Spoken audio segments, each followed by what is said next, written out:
Tens of thousands of these workers are brought across the border from Mexico every year. They are given a quickie physical examination at El Centro, then sent to work on big farms in the Imperial Valley, the San Joaquin Valley, the Salinas Valley, the Santa Clara Valley. They work mostly for big farmers who call themselves growers, although they personally grow and harvest only profits. Before World War II, most of the workers in California's fields were domestic agricultural laborers, following the crops every year. During the war, a farm labor shortage developed. Mexican workers were brought in to meet the emergency. Then the war ended. The emergency was over, but the employers knew a good thing when they saw one. They decided to keep on importing braceros from Mexico under agreements between the U.S. and Mexican governments.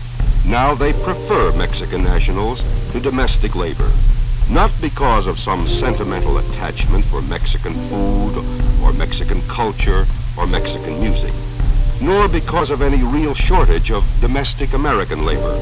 It is because a big supply of imported Mexican labor forces down the real wages of American farm workers.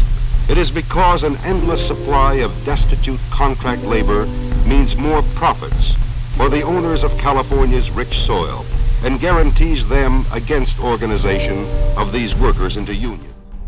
Ever since the United States ceased to be a colony of the British Empire, immigration has been used as a tool of the ruling class to regulate labor.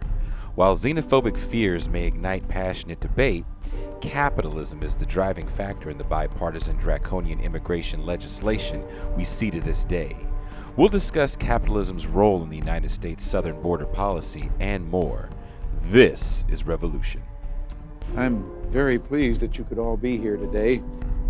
I know how busy you've been with events leading up to Tuesday's election, and I want to congratulate all of you in the House of Representatives who've just been reelected.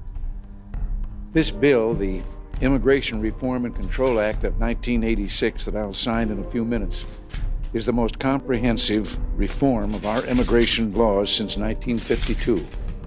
It's the product of one of the longest and most difficult legislative undertakings in the last three Congresses. Further, it's an excellent example of a truly successful bipartisan effort. ¿De dónde son ustedes?